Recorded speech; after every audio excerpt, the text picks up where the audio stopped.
Si Mr. Michael Ricafort ng RCBC Chief Economist. Magibalita tayo, lalo na sa oil prices. Sir Michael, magandang morning. Si Ka Jerry po ito. Magandang umaga po Ka Jerry at sa inyong mga taga-subaybay po. Nice to be back po. Yes, sir. Nabanggit ko kanina, ano kaya nakikita ninyo sa bolang kristal ninyo? Parang manghuhula ang dating. Ano? Pero kayo pa, ano bang outlook ang nakikita ninyo sa sitwasyon natin ngayon? Ano naman to mathematical po, no, based on numbers, based on science din, kalkulasyon po, no.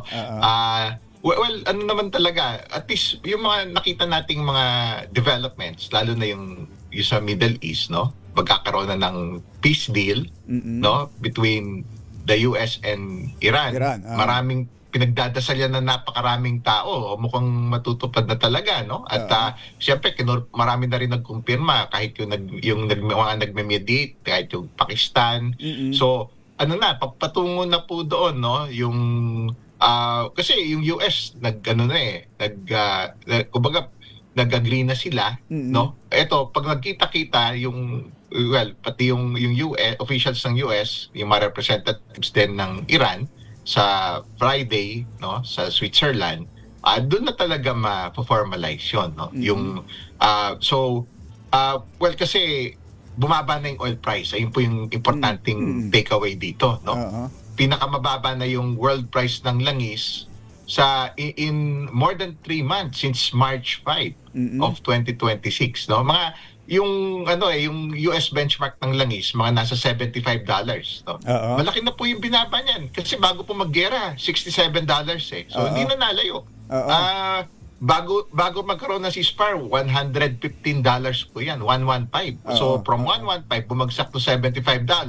Bago maggera, konti na lang, $67 noong February 27. So magandang balita po yun. It's a welcome development for everybody kasi this is just comparable nung nung uli natin nakita din ito, yung $75 a year ago, nung may 12-day na nagkaroon po ng 12 days na po na nagkaroon ng attacks yung US, Israel versus Iran, no? So hawig na po doon sa a year ago, noong June 2025 yung sitwasyon. Yan, tapos yung hinihintay na lang po ng lahat, mabuksan na yung Strait of Hormuz para yung mga bagong supply ng langis from the Middle East makalayag na, makabiyahe na at masupplyan na yung buong mundo. Kasi sarado po yan magmula ng gera for more than 3.5 months. No? Parang of course, reality check, Jerry, ayun, yung realidad doon sa Strait of Hormuz, kasi may mga mines daw na laid dyan, no? Sea mines. Kailangan i-clear out pa yan. Kaya yun din yung kasi ang target, yung sabi ni Trump, partial reopening ng Strait of Hormuz. Mula ito yung sa kasalukuyan at pagdating daw ng ito target yung full reopening. Mix kasi yung view ng US officials try nila mag full reopening starting pagka-sign na agreement sa Biyernes. Pero yung iba naman, sa ibang US officials, within 30 days. So, within 30 days, try nila na ibalik yung volume ng mga barko na marami na dadaan sa Strait of Hormuz bago nagsimula yung gera, within 30 days. So, pero may reality check. Kailangan, yun yung sinasabi ng mga European allies, no? Na kailangan i-clear muna yung mga mines. Kasi otherwise, delikado, mapanganib, baka sumabog yung mga matamaan yung mention baka may maiwan pa doon sa mga ships. Baka may maiwan pa, kailangan clear.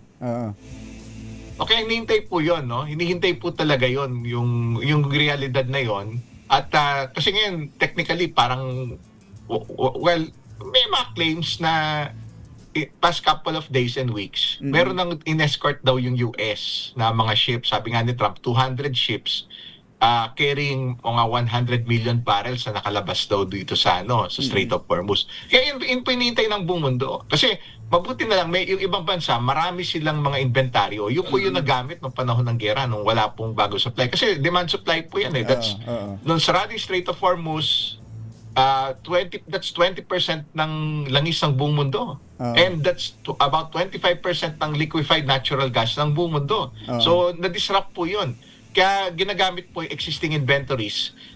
Kasi Ayun din, based sa US intelligence and for the past couple of weeks, kailangan talaga mabuksan na ngayong Hunyo yung Strait of Hormuz kasi nagamit na yung mga inventory ng mga bansa na maraming inventaryo. Kailangan kasi mag-replenish kasi demand Mag-replenish supply. sila. Imagine niyo po. Opo, pero at least yan, papunta na sa tamang direksyon, na yun po importante. Kaya gumanda na yung financial markets natin. At least yung piso lumakas na, nasa 60.30 levels. Tama. No? That's the best levels in nearly 2 months. No? Since April 22, yung stock market natin nag-improve na rin to the highest in 3 months, above 6,000, mga 6,100. Tapos yung interest rates, bumaba na rin yung bond yield sa bansa natin, the lowest in 1.5 months.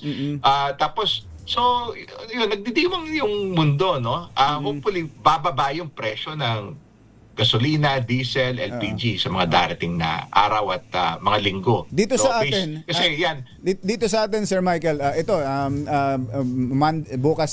bukas pa lang yung pirmahan, pero sa international market, ganun na kaagad na ibinaba. Dito ba sa atin, dapat ay sumunod din tayo kaagad sa pricing ng petroleum products pagbaba sa international market tulad ng ginagawa nila dati? Pag tumaas doon, taas tayo. Pag bumaba, parang ang hirap-hirap ibaba. So ine-expect ba natin by next week malaki ang ibababa sa petroleum products natin?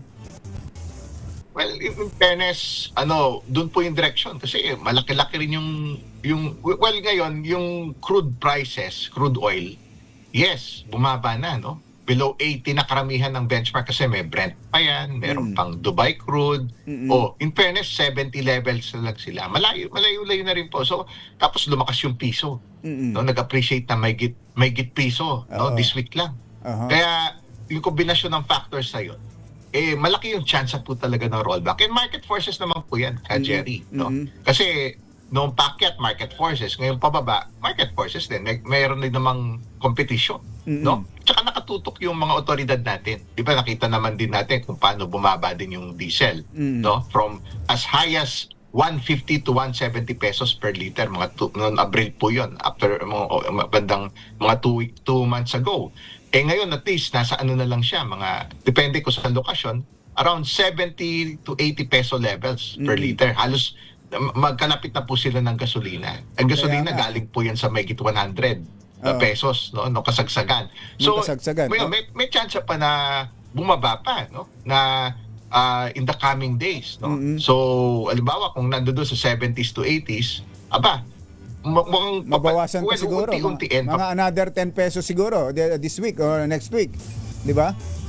More or less. Tapos ano pa po yun?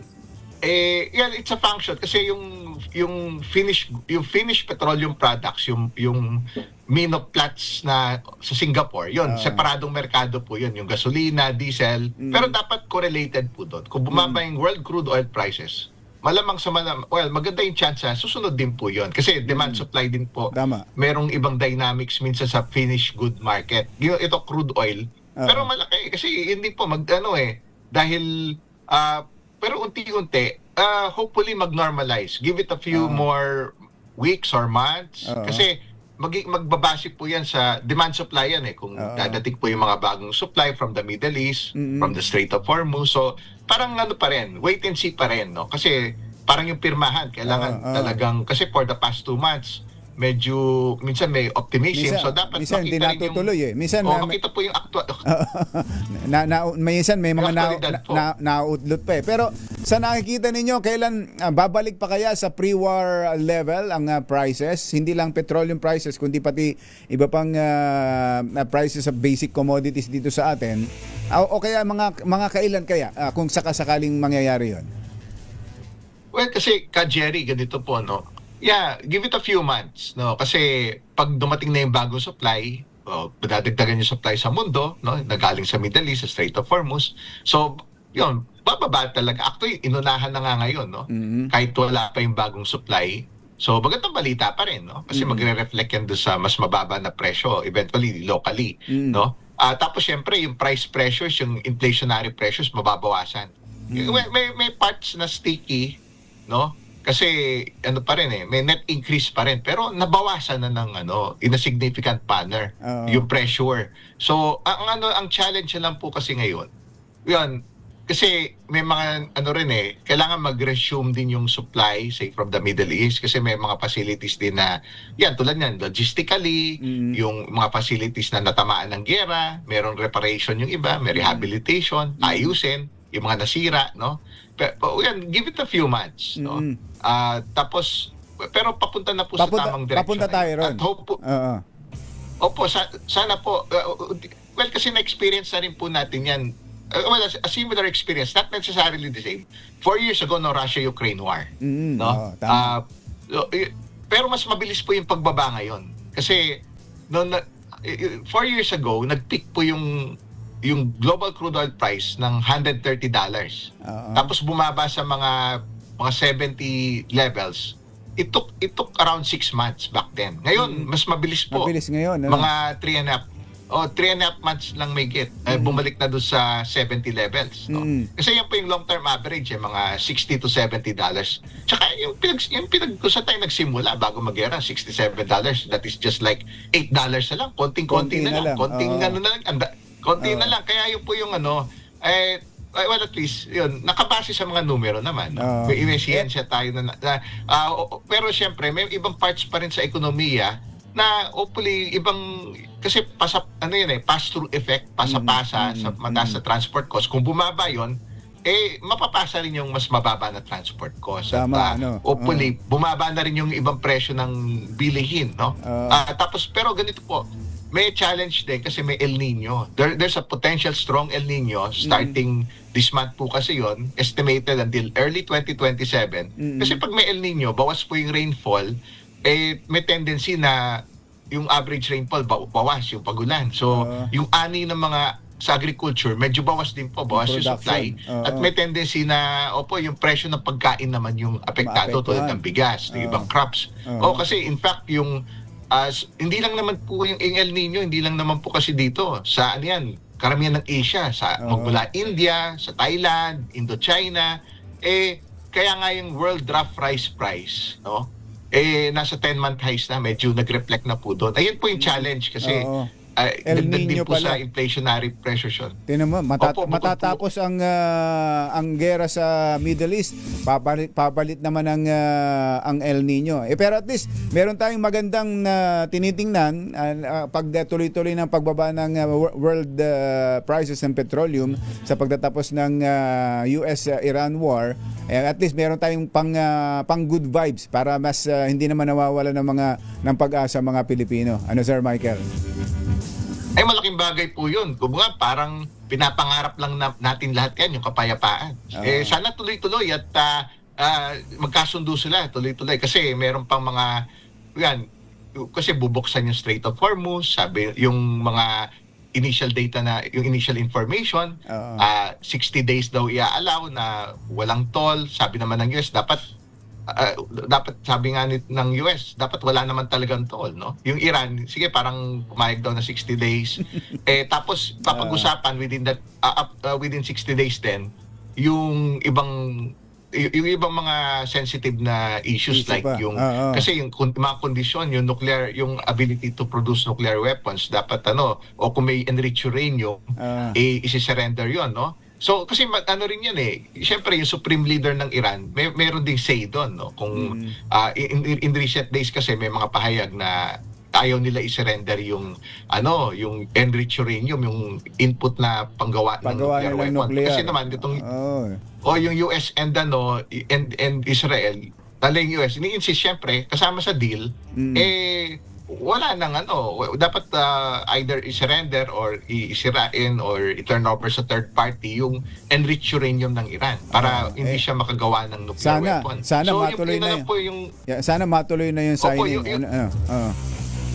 Opo, yun po importante. Pero at least, sana tuloy-tuloy at magkasundo, babigyan ng magkakataon yung kapayapaan, bumaba yung mga presyo ng langis, bumaba yung presyo ng bilihin, yung inflation, mag-soften, no? Yung mga kababayan natin, at least yung, di ba, naging dagdag gastos yun, no? So hopefully, ngayon, nakita na naman natin, bumaba na rin yung presyo ng diesel. At sana, bumaba pa po. At in a few months, hopefully, bumalik yan doon sa level. Pero realistically, give it a few more months. Kung talagang kung may chance na babalik siya doon sa Sa at least pre-war, malapit-lapit doon sa sa pre-war pinanggalingan. level. Oh. Opo. Sir Michael, salamat Opo.